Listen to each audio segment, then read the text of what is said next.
On our anniversary, I thought he was going to propose. Instead, he gave me a gift box with a breakup note inside, then walked out while our friends watched. I didn't cry. I just smiled. Because he had no idea what I was about to do. 2 months later, he showed up at my door, begging me to take him back. Mason and I had been together for 3 years.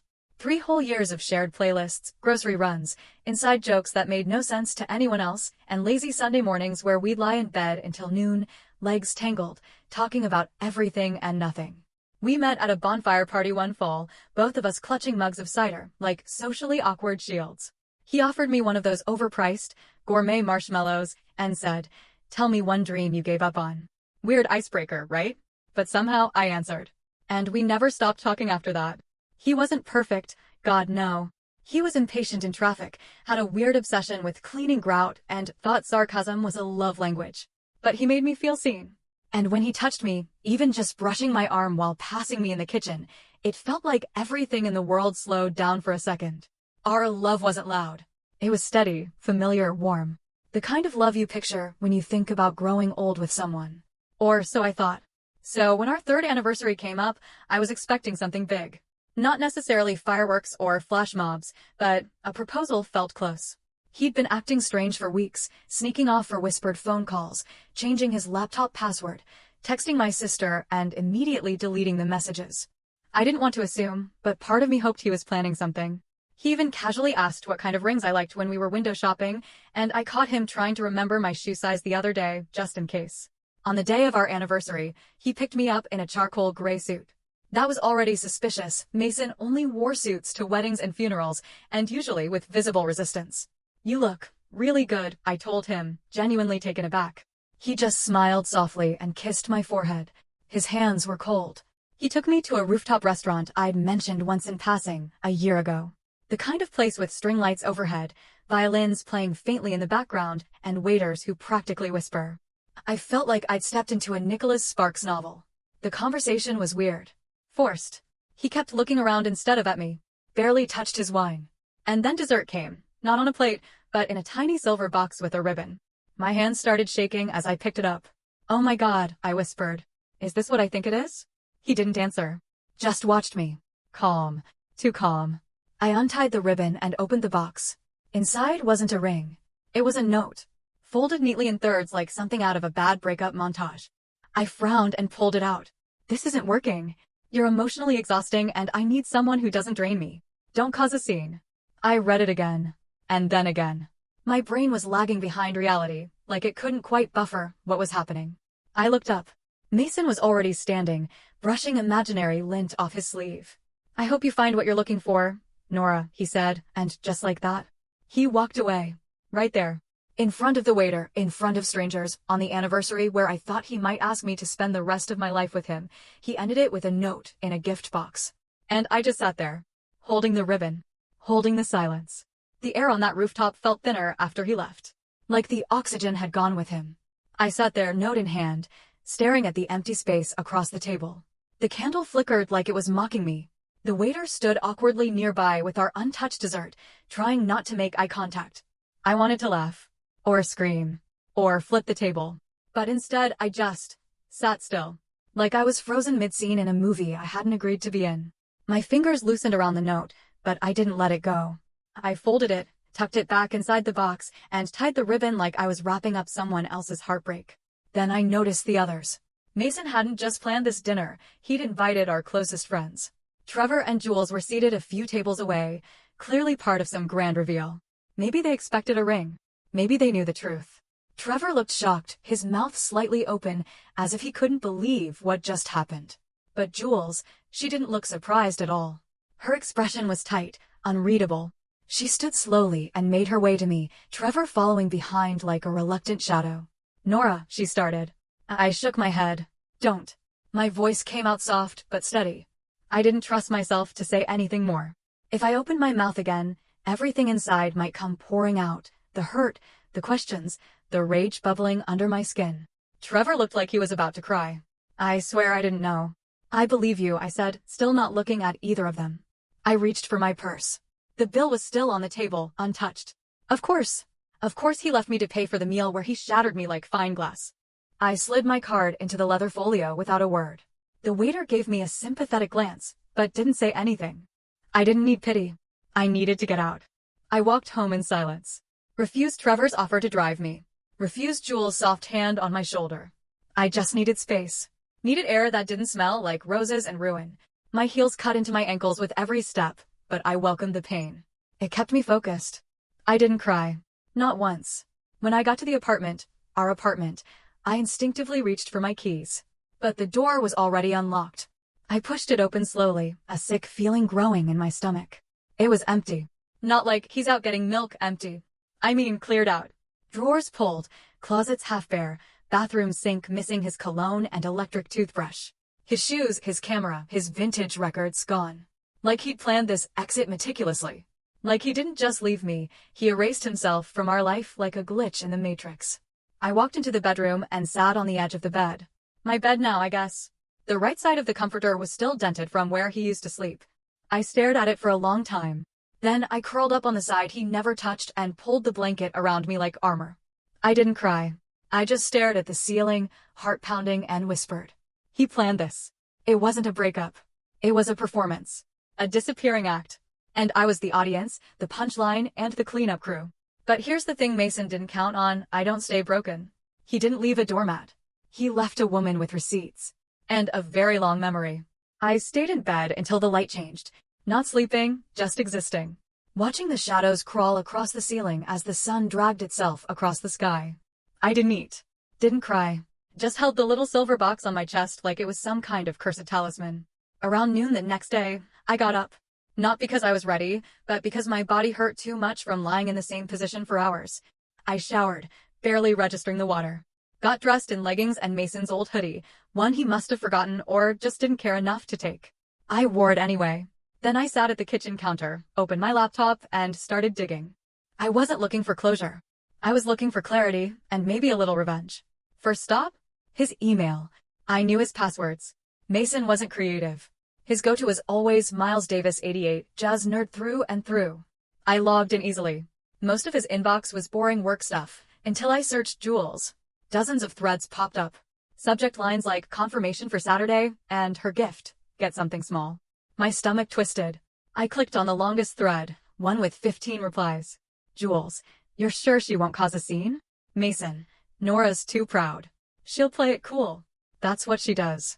Jules, still think a note is cold. Just be ready. Mason, cold is clean. I don't want tears. I want done. I sat back in the chair, heart thudding in my throat. Jules knew. She helped him plan it. My best friend, the woman who braided my hair before job interviews, who held my hand through panic attacks, who once said I was the most resilient person she knew, had coached my boyfriend through a breakup he packaged as a damn anniversary surprise. I felt a weird kind of laughter rise in my throat. Not funny haha laughter. Hysterical, unhinged laughter. I bit my lip to stop it from escaping. Then I took screenshots. Every thread. Every timestamp. Every smug little plan. And I sent them to myself. I wasn't sure what I'd do with them yet. But I knew this. They weren't getting away with it. Around 3 p.m., Jules texted. Hey, can we talk? I stared at my screen, then typed. Sure, come over. I needed to see her face. When she arrived, she looked nervous. No makeup, oversized sweater, hair in a messy bun like she was trying to play the worried friend card. I opened the door and let her in, silent. Nora, she started, setting her purse down. I just want to say. You knew, I said flatly. Her face paled. What? You helped him plan it. The restaurant. The note. You said cold is clean. She swallowed. You read his emails. Damn right I did. She sank onto the couch, holding her head in her hands. I didn't mean for it to happen like that. He came to me weeks ago, freaking out. He said he couldn't do it anymore. That you were too much, too intense. I tried to talk him out of it, I swear. I laughed bitterly. You helped him draft the note, Jules. Her eyes filled with tears. I didn't want to hurt you. You just wanted to play savior to his poor, overwhelmed boyfriend act? She didn't answer. Just stared at the coffee table. I leaned forward, voice quiet. How long? She flinched. What? How long have you two been sleeping together? Her silence was the answer. She didn't say anything. Didn't have to. Her silence hit harder than any admission. Jules sat there like the weight of it had finally sunk in the friendship we'd built, Years of secrets shared over wine and movies, torn apart by the man who just left me on a rooftop like expired leftovers. You know what's wild? I said, leaning back against the kitchen counter. I was going to ask you to be my maid of honor someday. Jules blinked fast, tears spilling now. But I wasn't moved. I know I messed up, she choked. But it wasn't supposed to be like this. Yeah? I folded my arms. How was it supposed to be, Jules? A soft betrayal? A gentle stabbing? She reached for my hand, and I stepped back. Her touch repulsed me now. All I could think about was how many times she'd smiled at me, offered advice, played the caring best friend, while sneaking around with my boyfriend. She wiped her face and whispered, "He said you made him feel small." I raised my eyebrows. And what? You thought you'd fix him? Love him better than I did? I didn't mean to. Oh, I'm sure you didn't mean to destroy my trust. Just like he didn't mean to be a coward. She stood then, shaking, grabbing her purse. I just wanted to explain. You wanted to clear your conscience, I snapped. Big difference. Jules opened her mouth like she wanted to say something noble or redemptive, but nothing came out. Instead, she turned and left. I didn't stop her. I locked the door behind her and stood in the quiet. My legs felt heavy. My whole body was humming with rage that hadn't found a place to land yet. I wasn't the kind of person who yelled or threw things. But in that moment, I wanted to burn something. Instead, I made tea. Chamomile. Mason always hated the smell. It felt like reclaiming something. That night, I posted a photo on Instagram. Me on the rooftop balcony of our building. Hair in a high bun, glass of wine in hand, city lights behind me. The caption? Anniversary dinner was a little overcooked. But the plot? Delicious. No names. No mess. Just enough for curiosity to bloom. Within an hour, my DMs were flooded. Friends. Acquaintances. Even Mason's old coworkers. Most of them weren't surprised. That said everything. One message stood out. Hey, it's Sam. We met at Mason's firm holiday party. I think we need to talk. It's about Mason. I'm sorry this is how you're finding out. I stared at it for a long time. Then I replied. Meet me tomorrow. Noon. Verve Cafe. I was done being quiet. I was ready to know everything. Verve Cafe was one of those quiet, tucked-away coffee spots where everyone acted like they were writing screenplays and oat milk lattes were treated like holy water. I got there early, picked a table by the window, and waited. At 12:04, Sam walked in. He looked taller than I remembered, maybe because last time I saw him, he was hunched over a charcuterie board at Mason's firm party, making jokes about truffle oil. Now he looked serious. Nervous, even. Nora, he said, sliding into the seat across from me. I wasn't sure you'd come. After your message? I replied, stirring my tea. You basically gift-wrapped intrigue. He smiled weakly. Fair. We sat in silence for a second.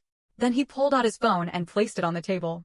I don't really know how to say this without sounding like a gossip, but I think Mason's been planning your breakup for longer than you think. Maybe, since January. My blood chilled. That's 6 months ago. Yeah, Sam nodded. There were rumors around the office. He started making comments. Weird ones. Like, Nora wants too much, or, I need to stop living someone else's idea of success. At first we thought he was just venting, but then he started disappearing. I leaned forward. Disappearing? Like, skipping meetings. Vanishing for long lunches. And then he brought her to the team dinner. I blinked. Her. Jules. Of course. Sam sighed. Everyone assumed you two were broken up already. They acted close. Like, close. But no one said anything because Mason always made it seem like he was doing the noble thing, trying not to hurt you.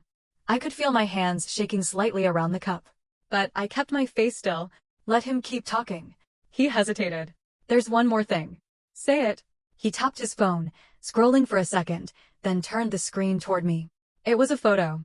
Mason and Jules at some rooftop bar, different one this time, laughing, drinks raised. Timestamped. 2 weeks before our anniversary. I stared at it. That same jacket. That same smirk. He's been using company cards to pay for dates, Sam said. The firm's starting to notice. Interesting. I looked up at him. Why are you telling me this? Sam shrugged. Because you didn't deserve it.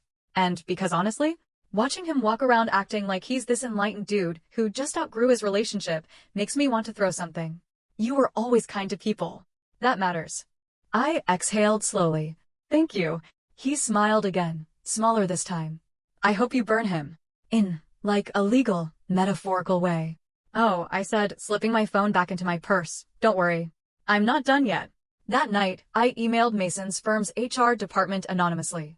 Attached were screenshots of the unauthorized expenses and the emails between him and Jules, ones that clearly referenced office events she had no professional reason to be at. I even threw in a few calendar invites with her name copied in as +1, flagged under client meetings. No emotion. No threats. Just facts. Receipts. Let them do the rest. Because the thing about burning bridges? Sometimes it lights the path forward. 3 days passed before anything obvious happened. Then, like dominoes, it started to fall. First, Jules deleted her Instagram. Not deactivated, full-on vanished. No explanation, no goodbye post, just poof. 1 minute she was posting latte art with captions like mood, healing, and the next she was a ghost. People noticed. A few mutual friends texted me, curious. I didn't answer. Then came the call. Not from Mason, from his boss. Hi, is this Nora? The voice was clipped, professional. Yes, this is Margaret Kellen from Bravestone Creative. I believe you may have sent us some important documentation this week. I stayed still. I did. Well, she sighed, we're conducting an internal investigation. I can't say much, but let's just say, your contribution helped us connect several dots. I kept my voice steady. Glad I could help. Before hanging up, she added, and Nora? I'm sorry. You deserved better. We all see that now. Click. That's when I finally let myself smile. I wasn't done. The next weekend, I had brunch with Eliza, a mutual friend from college who now worked for a digital media company. The kind that loved juicy, anonymous first-person stories. She sipped her mimosa and leaned in. So, you want to write it or let us ghostwrite? I'll write it, I said. But keep it anonymous. She grinned. Scandalous and classy. I love it. That's how the note in the dessert box, how I got dumped on my anniversary in front of our friends, became one of their most read pieces that month. No names. No identifying details. But everyone in our circle, and let's be honest, Mason's coworkers knew. The comments? Brutal. Supportive. Glorious. Who raises men like this? Sis paid the bill and kept her dignity? Icon. The best revenge is always success in heels. Mason never said a word about it. But I know he saw it. Trevor confirmed he read it twice, then deleted all his social media for a while. And Jules? She didn't come crawling back, didn't apologize again. But one night, I got an email from a burner account. You got what you wanted. Hope it was worth it. No greeting. No name. Just bitterness. I replied with one line. Almost. But I'm just getting started. Because here's the thing, when someone tries to make you feel disposable, your only job is to show them exactly how unforgettable you are. I took Mason's final words, you're emotionally exhausting, and turned them into fuel. I started therapy. Signed up for a hot yoga class. Finally wrote the pitch for the creative director role I'd been too scared to go after. And guess what? I got it. It turns out, I wasn't too much. I was just too big for people who couldn't handle the depth of someone who shows up, gives everything, and demands the same in return. Mason wanted someone easier. Smaller. I hope he got her. Because I was never meant to shrink. It happened on a Wednesday night. I'd just finished a long day at work, kicked off my shoes, and was halfway through a pint of rocky road on the couch when the doorbell rang. I froze. No one ever just showed up anymore. I padded to the door slowly, heart already suspecting. I peeked through the peephole. Of course. Mason. Soaked. Disheveled. A half-hearted bouquet in one hand. Rain dripping down his face like karma's personal soundtrack. For a moment, I didn't move. Just watched him stand there like some tragic movie cliché. Then I opened the door. Just a crack. Nora, he said, breathless. Can we talk? I stared at him. About what? The weather? Or the part where you humiliated me and tried to rewrite history with my best friend? He blinked. I made a mistake. Which one? I asked calmly. The part where you dumped me with a note? Or the part where you weaponized my kindness? I thought I was doing the right thing, he muttered. For who? He looked away. I didn't think you'd make it this far without me. There it was. The real truth. He thought I'd break, crumble, maybe even beg. Instead, I rebuilt. Louder, sharper, smarter. You're not here because you miss me, I said. You're here because it didn't work out the way you thought it would. He didn't deny it. Just nodded. Jules and I were not speaking. I rolled my eyes. Color me shocked. He stepped forward. I was wrong about everything. You weren't too much, you were everything. You held me together when I didn't even know I was falling apart. And then you blamed me for it. His face broke. I miss you. I exhaled. Not because I was tempted, but because I was done carrying his ghost. I don't miss you, I said gently. I miss who I thought you were. That guy? He doesn't exist. He looked like he might cry. You're really not going to let me back in? I smiled, soft and certain. No, Mason. But I will thank you. For what? For showing me who you are. So I could finally remember who I am. I closed the door. Not with a slam. Just a soft click, the sound of finality. The next morning, I made pancakes for myself. Played music I hadn't listened to since the breakup. Danced around my apartment barefoot. Free. Light. My phone buzzed with a message from my editor. That essay you wrote? The note in the dessert box won? A publisher's interested. They want more. I smiled to myself. Mason thought he ended the story, but I'm the one holding the pen. And I've only just started the next chapter.